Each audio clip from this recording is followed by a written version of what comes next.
The rain fell like bullets against the asphalt as Adaeze Nwachukwu stood at the edge of the subway platform, her eyes locked on the rails below. The digital clock glowed in the darkness. 4:13 a.m. The next train arrives in 8 minutes. She'd memorized the schedule weeks ago, studied the patterns, found the perfect window when the platform would be empty, when no one would stop her from finally ending this suffocating pain. 4 weeks ago, I was ready to end everything. Then a crime lord's bullet tore through my shoulder and changed my fate forever. Now I'm his prisoner, his weakness, his obsession. And the most terrifying part? I don't want to leave anymore. This is how a girl who wanted to die learned to fight for her life. 11 months. That's how long Adaeze had been drowning since her father collapsed at the dining table, his heart simply giving up mid-sentence. Emeka Nwachukwu had been her anchor, her protector, the only parent she'd known since her mother died during childbirth. Gone in an instant. No warning, no goodbye, just an empty chair and a funeral she barely remembered attending. Before we continue, family, I need you to do something for me. Hit that subscribe button right now. This story gets darker, more twisted, more beautiful, and you don't want to miss what happens next. Drop a like if you're already hooked. Now let's continue. 5 years since her younger sister vanished. Chioma had taken a modeling contract in Seoul and never returned. The agency claimed she'd breached her contract and disappeared. The Nigerian embassy found nothing. No trace, no leads, just bureaucratic shrugs and closed case files. Another missing girl in a foreign city that didn't care enough to look. Adaeze shifted closer to the edge until her sneakers hung over the yellow line. 27 years old and completely alone. Her father's life insurance barely covered the funeral expenses. She'd quit her graphic design job after 3 panic attacks in 1 week. Her landlord had given her 5 days to pack. The depression wasn't just heavy anymore. It was suffocating, wrapping around her throat like hands that wouldn't let go. Just one step, she whispered to the darkness, closing her eyes against the tears. One step and it's over. That's when the night exploded with violence. The screech of tires shattered the silence from the parking structure adjacent to the platform. Armed figures emerged from the shadows, their boots hammering against concrete. Then came the crack. Deafening, unmistakable. Gunfire. The impact threw Adaeze backward, spinning her away from the edge.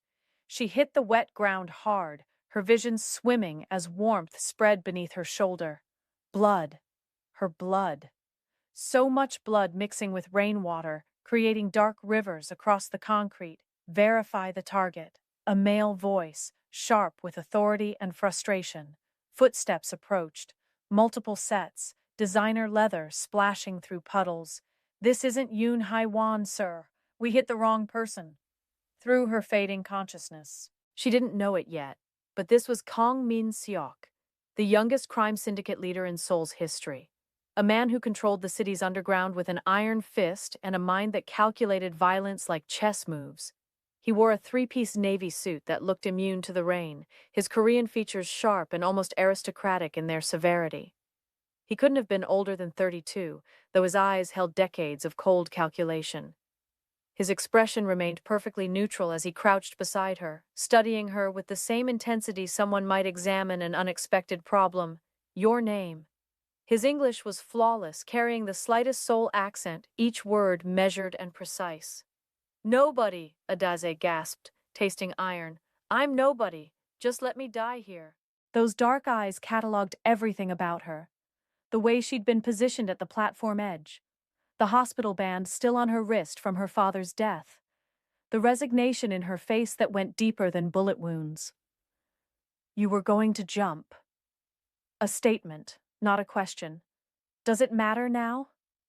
Blood pooled beneath her, warm against the cold concrete. He stood abruptly, barking orders in rapid Korean to his men. She caught nothing except the urgency, the shift in energy.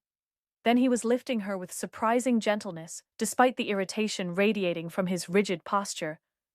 Leave me, Adaeze managed, her voice breaking. I wanted to die anyway. I still do. Kang Min-seok's jaw clenched as he looked down at her weakening form, and something cracked behind his carefully constructed walls. Instinct, maybe. Or the recognition of someone standing at the same edge he'd once faced. Not tonight. His voice was granite. And not from my mistake. The vehicle was luxury and violence combined: bulletproof glass, leather seats, hidden compartments probably filled with weapons. Someone pressed gauze against her shoulder while Min-seok made calls in clipped Korean. She caught fragments through the haze of pain and shock. Prepare the private medical wing. Dr. Yu. Immediately. No records. Sir, one of his men interjected carefully. If she's not the target, shouldn't we? I don't leave casualties from my errors to bleed out in the street. Min-seok's tone could have cut glass. And I certainly don't let innocent blood stain my hands without rectifying it. Adaeze wanted to laugh at the word innocent, as if planning to throw yourself in front of a train counted as innocence, as if she hadn't been about to waste the life her father and sister would never get back. But darkness pulled her under before she could form the words. Pain greeted Adaeze before consciousness fully returned. Not the searing agony of the gunshot that had been dulled by whatever cocktail dripped through the IV in her arm. This was different. A deep, persistent throbbing that radiated from her shoulder through her entire chest, pulsing in rhythm with her heartbeat. She attempted to shift position and immediately regretted it as fire shot through her nerves. I wouldn't move if I were you. The voice was calm, almost conversational. Adaeze's eyes snapped open to find Kang Min-seok occupying a chair near the window, a pistol disassembled on the side table beside him, his hands moving with practiced efficiency as he cleaned each component he'd changed into a charcoal Henley, sleeves pushed up to reveal forearms marked with faded scars. Without the rain and her blood on his suit, he looked younger, but no less dangerous. The kind of danger that smiled before destroying you completely. The bullet passed through cleanly, missed all major arteries and organs. He didn't look up from his work. Dr. Yu is the finest surgeon Seoul's underworld has to offer. Unfortunately, even his skill can't eliminate healing time or tissue damage. Adaeze watched his hands move over the weapon with almost meditative focus. Those same hands had carried her bleeding body from that platform, held her while she leaked life onto his expensive suit. The contradiction made her head spin. Where am I? Her throat felt raw, voice scratchy. Somewhere secure. Click. A component slid into place. Somewhere private. Somewhere you're not permitted to leave until I determine you're not a threat. The room sharpened into focus as the medication fog lifted. This wasn't any hospital she'd ever seen. The walls featured hand-painted silk panels depicting cranes in flight. Medical equipment, though clearly state-of-the-art, had been integrated seamlessly into the aesthetic. Even her hospital gown was made from material that felt expensive against her skin. This isn't a hospital. Very perceptive. Min-seok finally met her eyes, and Adaeze felt her breath catch despite the pain. In daylight, his features were striking in their severity. Razor-sharp cheekbones, eyes so dark they looked black, a mouth that seemed physically incapable of genuine smiling. Hospitals ask questions, they file reports, they contact authorities when gunshot wounds arrive unexpectedly. So this is your private medical facility. One of several. The casual admission sent chills down her spine. One of several. How many people had occupied this bed before her? How many had actually left? A knock interrupted her spiraling thoughts. The door opened to admit a young Korean man, probably 26 or 27, with platinum hair styled in an undercut and wearing what Adaeze recognized as limited edition Balenciaga designer everything from his jacket to his boots, but her eyes caught on the telltale bulge of a shoulder holster beneath the expensive fabric. This was Seo Jae-min, she would later learn, one of Min-seok's most trusted operatives. He handed over a tablet without speaking, then departed as silently as he'd arrived. Adaeze Chidinman Wachukwu. Min-seok read from the screen without inflection. Born in Lagos, relocated to Seoul 4 years ago on a work visa for graphic design employment terminated 7 weeks ago following extended absences. His eyes lifted to hers, searching. Father deceased 11 months ago, sudden cardiac arrest. Younger sister missing since 2020, last known location Seoul. No siblings besides the missing sister, no extended family in Korea. You investigated me. Her voice came out rougher than intended. I investigate everyone who enters my world, regardless of how they arrive. He set the tablet aside, leaning forward slightly. No criminal record, no connections to Seoul's underground networks, no digital footprint for the past 8 months. You're a ghost, Miss Nwachukwu. I prefer it that way. Yet you chose to stand precisely where Yoon Hai-wan takes her late-night walks. Same time, same location. His head tilted slightly. Even after my intelligence confirmed her patterns, the coincidence troubles me. I don't know anyone named Yoon Hai-wan. Exhaustion weighted every syllable.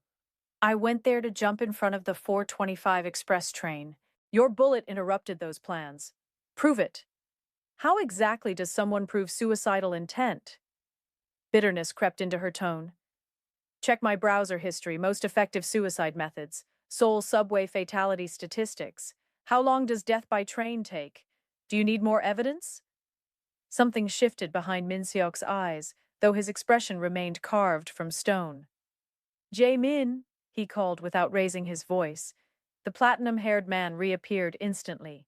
Somewhere you're not permitted to leave until I determine you're not a threat. The room sharpened into focus as the medication fog lifted. This wasn't any hospital she'd ever seen. The walls featured hand-painted silk panels depicting cranes in flight. Medical equipment, though clearly state-of-the-art, had been integrated seamlessly into the aesthetic. Even her hospital gown was made from material that felt expensive against her skin. You can't just keep me here, Adaeze protested as Jae-min departed with her belongings.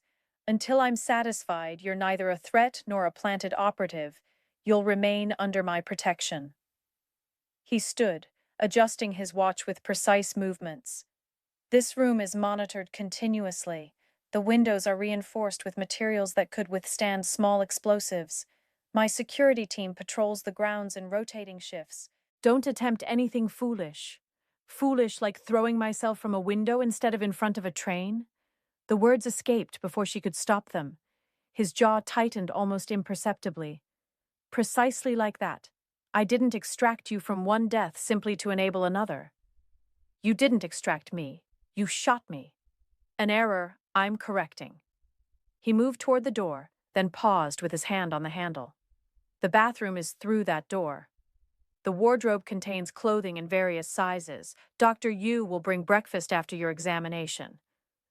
Adaeze's mind was spiraling. This is kidnapping. This is containment pending threat assessment. His smile held no warmth whatsoever. Consider yourself a guest with temporarily restricted privileges. And when your assessment proves I'm nobody, then we'll address that outcome when it arrives. The door closed behind him, electronic locks engaging with a soft but definitive click. Adaeze lay back against the pillows, staring at the pristine ceiling she'd wanted death, and instead she'd been shot and imprisoned by a crime lord. The irony would be almost funny if her entire situation wasn't so completely insane. 5 days passed in a carefully orchestrated routine. Dr. Yu, a soft-spoken man with gentle hands and eyes that had witnessed too much suffering, examined her wounds twice daily. Guards delivered meals that belonged in Michelin-starred restaurants, not prison cells. Because that's exactly what this was, regardless of the silk sheets and designer amenities. Adaeze learned the rhythm of her captivity. Medication at 6:30, breakfast at 7:30, always offering both Korean and continental options as if they didn't know her preferences. Dr. Yu at 9. Lunch at 1. Another medical examination at 3:30. Dinner at 7. Then long, empty hours until exhaustion finally dragged her into fitful sleep. The security team rotated in precise shifts. She recognized 4 regulars. Wei, a massive figure with a Taiwanese accent and prison tattoos, visible above his collar. He never spoke directly to her, just delivered meals with surprising delicacy for someone who looked capable of breaking bones with his bare hands. Michael, American or possibly Canadian, built like a professional fighter with scars that told violent stories. He sometimes lingered after delivering meals, checking if her water pitcher needed refilling, adjusting the room temperature when she shivered. Seo Jae-min, who seemed more tech specialist than enforcer despite the weapons he carried, constantly working on tablets and laptops even while standing guard. And Dr. Yu himself, who treated her with professional kindness that somehow made the captivity more bearable. It was Jae-min who broke protocol first. You're an artist, he observed on day 6, noticing her sketching with pencils she'd found in the bedside drawer. Was past tense. Adaeze didn't look up from her rough drawing of the view through her window. Art doesn't stop being art just because you stopped profiting from it. He tilted his head, studying her sketch. That's quite good. You captured how the morning light hits the garden wall perfectly. You know art? I know computers and security systems, but my younger sister studied art at Seoul National University. A pause, heavy with meaning. Studied. Past tense. The weight of that correction hung between them. Adaeze didn't ask for details. In this world she was rapidly learning, you didn't ask about past tense. I'm sorry, she said quietly. Jamin simply nodded and returned to his post by the door. Kang Min-seok appeared unpredictably, sometimes during meals, sitting across from her in weighted silence while she pushed food around her plate. Sometimes late at night, when she'd wake to find him standing by her window, the smell of cigarette smoke and something metallic she tried not to identify clinging to him, blood. You're not eating adequately, he observed on day 7, watching her rearrange kimchi on her plate without actually consuming any. Hard to maintain an appetite in captivity. This isn't captivity, it's protective custody. Protective custody comes with lawyers and phone calls and legal rights. In your world, perhaps? He leaned back, and she noticed fresh bruises darkening his knuckles, blood that clearly wasn't his speckling his collar. In mine, it comes with whatever I determine necessary. Must be liberating, being emperor of your own criminal empire. His laugh was sharp and bitter. Emperors don't return home covered in someone else's blood. Emperors don't lose sleep calculating which day their empire might collapse. Then why do this? Because someone has to maintain order in the chaos. He stood, that nervous gesture appearing again, adjusting his cuffs with precise movements, and because I'm exceptionally skilled at it. That night, after Min-seok left, Adaeze woke to gunfire. Not distant, not muffled, close. In the compound itself, Haewon's people know about the girl. Increase all security protocols immediately. Min-seok's voice cut through the chaos. Sharp with command, orders were barked in rapid Korean. Doors slammed throughout the building. The entire compound erupted into controlled pandemonium. Adaeze found herself diving under the bed for cover, which felt absurd considering days ago she'd been planning her own death. 90 minutes later, Min-seok appeared in her doorway, and for the first time since she'd met him, he looked genuinely rattled. Blood spatter marked his white dress shirt. His knuckles were split and still bleeding. What happened? Adaeze asked carefully. Haewon knows you're here. He moved to the window, checking sight lines with military precision. She sent a message tonight. What kind of message? He turned, and she saw controlled fury in every line of his rigid posture, the kind written in one of my men's blood. The reality of her situation crashed over her with devastating clarity. She wasn't just a captive. She was a liability in a war she didn't understand, didn't choose, wanted no part of. Let me go, she said quietly. I'll disappear. Leave Seoul entirely. She'll have no reason to. She'll hunt you down specifically to hurt me. He crossed to her in 2 strides, gripped her uninjured shoulder. You're only safe here, under my protection. Safe? I'm a prisoner watching people die because of me. You're alive, which is more than I can say for the man she tortured for 5 hours extracting information about your existence. His grip tightened slightly. This isn't your fault, Miss Nwachukwu. Someone died because I was standing on that platform. Someone died because Yoon Haewon is a vindictive psychopath who can't accept losing. He released her, stepped back. His death is on her hands, not yours. But it felt like hers. That night, Adaeze couldn't eat, couldn't sleep. Every time she closed her eyes, she imagined some faceless man dying simply because he'd known about her existence. Min-seok found her on the small balcony at 2:47 a.m., rain misting her face. It wasn't your fault, he repeated. You said that already. You didn't believe it then either. He joined her at the railing, maintaining careful distance.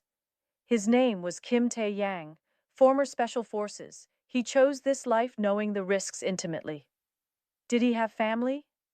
A younger brother. He'll be compensated and protected. They stood in silence, rain gradually soaking through their clothes. Finally, Adaeze spoke. This is your world. Death and violence and blood messages. Yes. How do you live with it? By remembering that without structure, without someone maintaining control, it would be infinitely worse. Complete chaos instead of calculated violence, gang wars instead of negotiations. He glanced at her, by finding small things worth protecting. Something in the way he said it made her heart skip. But before she could respond, he was already walking away. Triple the guard rotations, he called to someone inside. And relocate her to the interior suite by dawn. If Haiwan wants to escalate, we'll ensure she loses. The relocation happened before sunrise. Adaeze woke to Jaemin and Wei, packing her minimal belongings with military efficiency. The new room was deeper within the compound, completely windowless, illuminated only by artificial lighting designed to mimic natural daylight. It felt like being buried alive. This is temporary, Min-seok said, watching her survey the windowless space with barely concealed horror until we neutralize the immediate threat. The threat being your ex, whatever, wants me dead because I'm somehow connected to you now. His jaw clenched. She's not my ex anything. Then what was she? A strategic error that's becoming increasingly expensive to correct. 4 days passed in the windowless room. The absence of natural light made time blur into meaninglessness. Adaeze sketched obsessively, filling pages with increasingly dark abstracts, all sharp angles and violent strokes. Min-seok appeared more frequently, sometimes just sitting in silence while she drew, sometimes making small talk about nothing important. The weather outside she couldn't see. News from the city she couldn't visit. Your depression is manifesting in your work, he observed, studying her latest piece. I wonder why. Adaeze's sarcasm was sharp. Would you prefer to be dead? The blunt question made her look up. What? You went to that platform to die. I'm keeping you alive. Are you angry about that specifically? She considered lying, then decided against it. I don't know anymore. That night feels like it happened to someone else. It was barely 4 weeks ago. 4 weeks of being locked in here with you changes perspective. This isn't captivity, Adaeze. Stop. She set down her charcoal hard enough to snap it. Stop pretending this is something noble. You shot me. You're keeping me prisoner. You've made me a target in your gang war. At least own what you're actually doing. He stood slowly, and for the first time, she saw genuine anger flash across his carefully controlled features. You want complete honesty? Fine. You're here because I made a mistake, and in my world, mistakes result in death.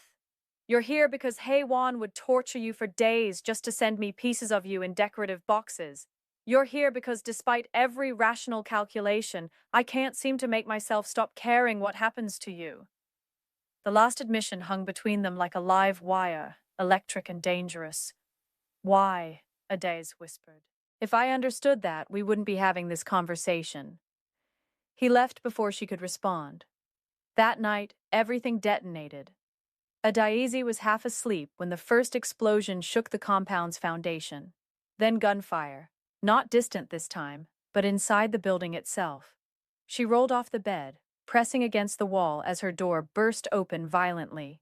Not guards, not anyone she recognized. 4 men in tactical gear, faces covered, moving with professional precision. Target acquired. Extract now. She tried to run, but where could she go in a windowless room? They had her in seconds, zip-tying her wrists with brutal efficiency. One spoke rapid Korean into his radio. Package secured. Moving to extraction point.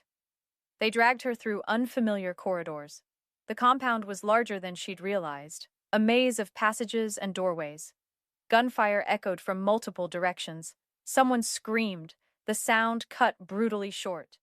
They reached a service exit when Kang Min-seok appeared. He came around the corner like death incarnate, all lethal grace and controlled violence. No words, no warnings. His weapon spoke first. 3 shots.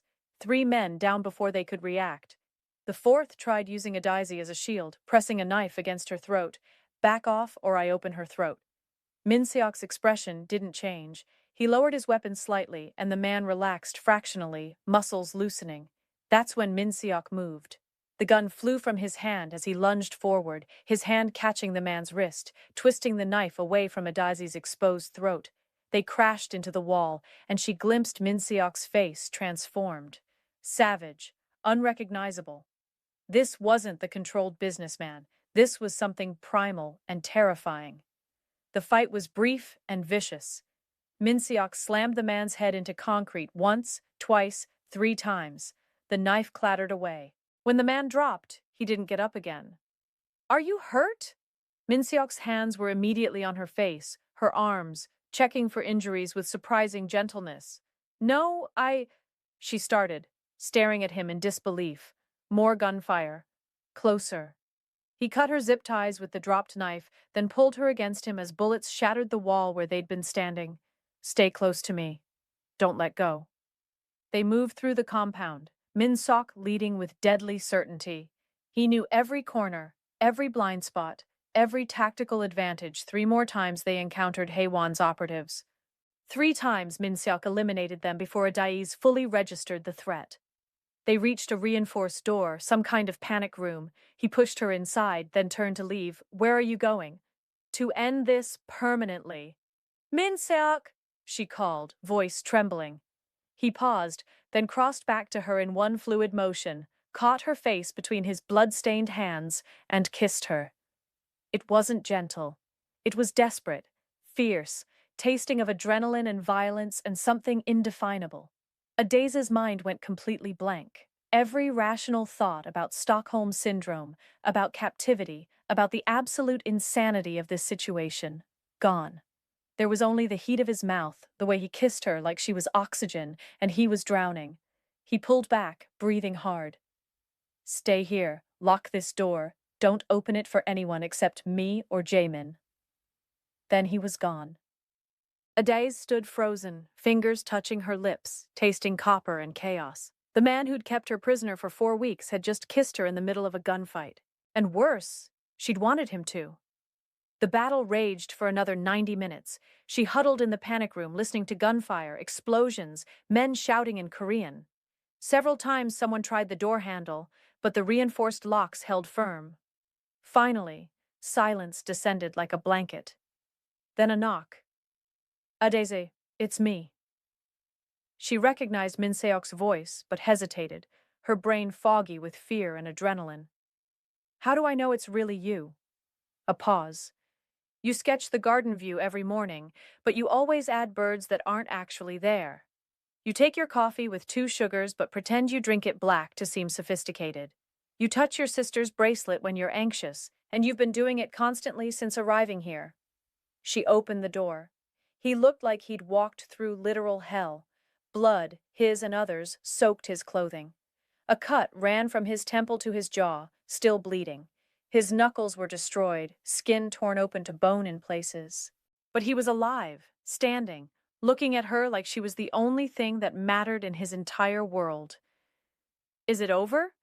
He swayed slightly, and she moved without thinking, steadying him. Haewon escaped, but we eliminated her entire strike team. She won't attempt another assault soon. You're hurt. I've survived worse. That doesn't make it acceptable. She helped him to a chair, then found herself examining his injuries with hands that shook only slightly. You need stitches, several of them. Dr. Yu is handling critical injuries. Then I'll do it. She met his eyes steadily. He caught her wrist gently. You don't have to. You saved my life. Again. She held his gaze. Let me do this.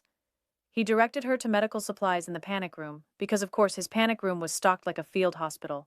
Her hands were steadier than expected as she cleaned wounds, applied butterfly stitches, where possible. You've done this before, he observed, wincing as she worked on the facial laceration. My mother was a nurse before she became a teacher. She taught me basic emergency care. She tried not to think about how intimate this was, standing between his knees while he sat, his hands resting lightly on her waist to steady himself. That's going to leave a significant scar. Good. Haewon should leave permanent marks. Why did you kiss me? The question escaped before she could stop it. His hands tightened slightly on her waist. Because I thought I might die tonight. Because you've been consuming my thoughts for 4 weeks. Because I wanted to know what it felt like before everything potentially went to hell. And now? She hardly dared breathe. Now I know I'm completely compromised. Why? Because I want to do it again. Because you're supposed to be a liability I'm containing, but instead you're becoming something I can't define or control. Because in my world, caring about someone is equivalent to painting a target on their back, and you already have enough of those. She should have stepped away, should have remembered she was his prisoner, that this was insane, that Stockholm Syndrome was absolutely real. Instead, she found herself leaning closer. I hate you, she whispered. I know. You destroyed my life. I know. I can't stop thinking about that kiss. His eyes darkened. I know that too. This time when he kissed her, it was slower, more controlled but no less intense. His hands tangled in her hair, and she could taste the metallic hint of blood, could feel the heat radiating from him despite his injuries. It was wrong on every conceivable level. And yet, a knock shattered the moment. Sir, Jamin's voice, carefully neutral. We need you immediately. There's a developing situation. Min-seok pulled back, resting his forehead against hers for a moment. This doesn't change your status. You're still not free to leave. I know. I'm still the man who shot you. I know. And you still hate me. She considered that, then answered honestly. Yes, but apparently that's not all I feel anymore. He stood, steadying himself despite obvious pain. We'll deal with this after I handle Haewon permanently. Min-seok. She caught his arm as he headed for the door. Don't die out there. His smile was sharp, dangerous, and somehow devastating. Not planning on it. I'm not finished driving you insane yet. Then he was gone, leaving her alone with the taste of him on her lips and the terrible realization that somewhere between captivity and that kiss, she'd begun falling for the monster who'd destroyed her life. But what Adaeze didn't know, what she couldn't have known as she stood in that blood-stained panic room, was that Min-seok's enemy wasn't just Yoon Haewon, and the woman who would arrive in Seoul 3 days later, claiming to have information about her missing sister Chioma. She was connected to Min-seok in ways that would shatter everything. Family, we've reached the end of part 1, but trust me, this story is about to get dangerous. Part 2 reveals secrets that'll change everything you think you know. Comment Part 2 below if you need to see what happens next. Smash that like button and subscribe to Afro Korean drama stories because some mysteries can't wait. See you in the next episode. Annyeong, annyeong.